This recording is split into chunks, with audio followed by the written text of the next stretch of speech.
Role है।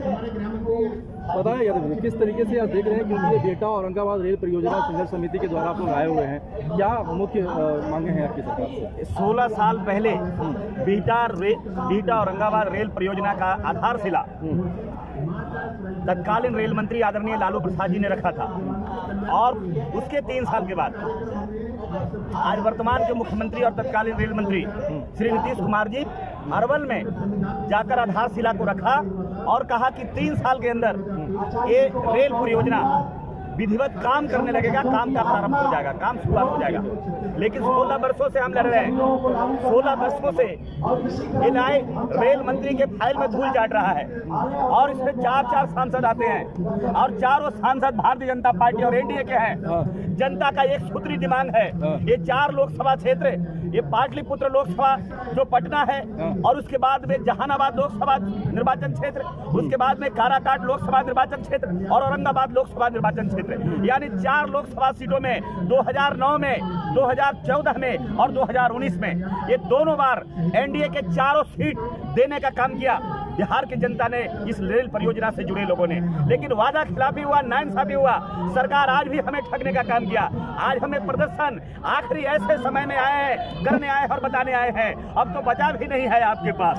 अब तो आपने संसद को भी भंग कर दिया, भंग नहीं किया अगर तो विशेष सत्र चलाकर आपने समाप्त कर दिया, अब कुछ बचा ही नहीं है।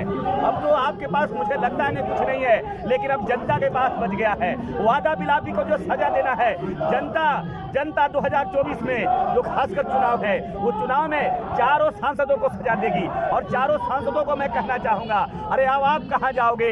अगर थोड़ी सी भी इज्जत बताना है, अगर थोड़ी भी प्रतिष्ठा का डर है, तो 4 सांसद जाएं, एक साथ जाएं और कहिए आखिरी समय में भी अपनी पाप धो लो, गंगा जल छिड़क लो और जाकर इस्तीफा कर दो और कह दो कि अब मैं इस परियोजना से जुड़े, एकलौता परियोजना है 4 जिलों का, ये बिल्कुल 4 लोकसभा क्षेत्रों का एकलौता परियोजना है जो आज तक रेल चालू नहीं हो सका। नक्सल प्रभावित क्षेत्र है, जहां बड़े बड़े नरसंहार आपने सुना होगा, जहां बिंदेश्वरी दुबे के समय में अरवल का नरसंहार, बाथे का नरसंहार, सेनारी का नरसंहार, मियापुर का नरसंहार, ये वैसे नरसंहार जहां गृह मंत्री और खुद प्रधानमंत्री जाकर के समाज के लोगों को मुख्यधारा में आने का न्योता दिया था। आज कहां गया है वो वादा?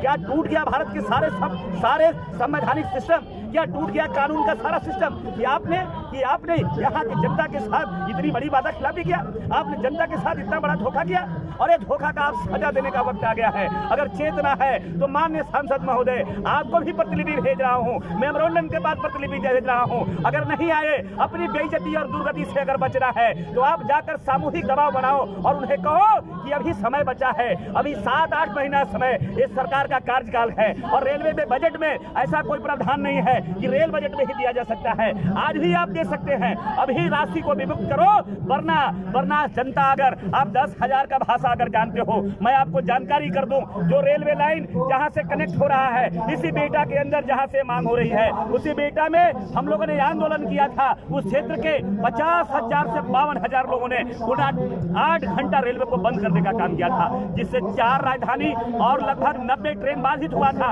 लिखित पत्र आपने दिया था। तो आज भी हम बिल्कुल कानून पसंद लोग हैं, संविधान पसंद लोग हैं। क्या वजह है कि जो इसको नजरअंदाज किया जा रहा है? कौन सी ऐसी वजह है कि इसको नजरअंदाज किया जा रहा है, सरकार नहीं ध्यान दे रही? मैं तो कहूंगा आप सभी कुशवाहा जी कि सरकार की नीति तो आप जानते हैं, सरकार को जनता से लेना देना नहीं है। इनका तो काम राम मंदिर पर चल रहा है, उनको विकास से कोई लेना देना नहीं है। उनको लगता है मंदिर बनाने से ही सब कुछ हो जाने वाला है, और हमारे सांसद भी हमारे जीत कर चले आए हैं। उन्हें न बेरोजगारी की चिंता है, न विकास का चिंता है। अगर विकास की बात होती, आपने ही बोला था प्रधानमंत्री जी, सबका साथ और सबका विकास होगा। आप बताओ, 1 करोड़ 30 लोग मांग रहा है, 16 वर्षों से इंसाफ मांग रहा है, आपका कहाँ है पारदर्शी? तो मन की बात में ये विकास की बात करते हैं और बिहटा औरंगाबाद रेल परियोजना की भी बात करते हैं, वो मन की बात में आपने सुना नहीं है क्या? मैं कह रहा हूँ मन की बात है। 16 साल पूरा हुआ, जिसमें 10 साल समय आपका सबसे ज्यादा हुआ। 10-9 साल के पहले उस परियोजना में 50 करोड़, 100 करोड़, 200 करोड़ राशि मिलता था। जैसे ही प्रधानमंत्री जी मोदी जी आए हैं, मोटा भाई आए हैं, तब से इस परियोजना में आपको पता हो जाना चाहिए 2 करोड़ 4 करोड़ रुपया भी नहीं दिया जाता है। यहाँ तक अगर यह आंदोलन नहीं होता तो इसको रेलवे के मानचित्र से भी हटाने का काम किया था। ये तो संघर्ष के बदौलत यहाँ तक पहुँचा है। और मैं तो कहता हूँ अब आप ही लोग हैं, अब इस देश में मीडिया खत्म हो गया है। अब एक खबर दीजिए, यहाँ जनमानस जो यहाँ आया है, यहाँ कोई मामूली लोग नहीं आए हैं, सब अपने आप में नेता आए हैं, सब कार्यकर्ता लोग आए हैं, सब अपने आप में नेतृत्व करने वाले लोग हैं। मैं स्पष्ट रूप से कह देना चाहता हूँ, सरकार को बताइए और सरकार अगर सोई है तो जगाइए, वो आप ही जगा पाएंगे। अगर गहरी नींद है तो उठाइए उन्हें, और नहीं तो जनता तैयार होकर के आई है। 24 में 1 सीट नहीं आएगा। मैं कह रहा हूँ, मैं आप अगर ये सरकार भी चल जाएगी आप जरूर रहिएगा। ये सरकार कितनी भी जाएगी, पत्रकार नहीं जाएंगे, आपका चैनल जरूर रहेगा। मैं विश्वास दिला रहा हूँ, अगर कुछ भी नहीं तो विश्वास दिला रहा हूँ, ये चारों लोकसभा में एक भी सांसद जीत करके नहीं आएगा। मैं दावे के साथ कह करके जा रहा हूँ, इतना जनता का विरोध है।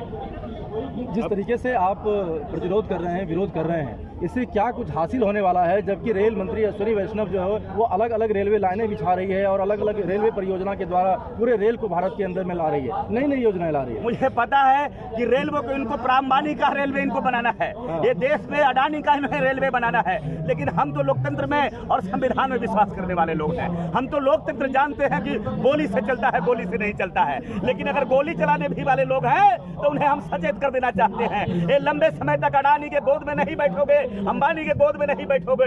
जनता फैसला ले लिया है और टेलर भी आ गया है। आपका टेलर 7 राज्यों का उपचुनाव भी आया है, 7 में 5 हार गए हैं और 2 राज्यों का चुनाव धूल चाट गए हैं और बंगाल का निकाय का नतीजा भी समाप्ति हुआ है। ये शुरुआत हो गई है। अगर ये सरकार जनता के सरोकार नहीं बन सकी तो 2024 में इनका विपक्ष नहीं बनेगा। मैं दावे के साथ यादव जी जिस तरह से 99% रेलवे जो है प्राइवेट में चला गया है, इस टाइम आपको रेलवे मांगना वहाँ के लिए बेटा के लिए एक सपना कह रहा हूँ। मैं स्पष्ट रूप से आपको बताना चाहता हूँ, जिनको कोई मतलब नहीं है, इन्हें जनता से कोई इनको सरोकार नहीं है। ये सरकार अडानी की सरकार है, ये अंबानी की सरकार है, ये गोयनका की सरकार है, ये सरकार ये नौकरशाहों की सरकार है, जहाँ लोकतंत्र आखिर दम तोड़ रहा है, डेमोक्रेसी दम तोड़ रहा है। लेकिन हम संघर्ष करने से पीछे नहीं हटेंगे, लड़ने से पीछे नहीं हटेंगे। ये अधिकार बाबा साहब ने दिया है, ये बाबा साहब का हथियार को भी हम कमजोर नहीं होने देंगे। जंग नहीं लग पाए, क्योंकि जनता हमारी लड़ाई को देख रही है, जनता हमारी आंदोलन को देख रही है।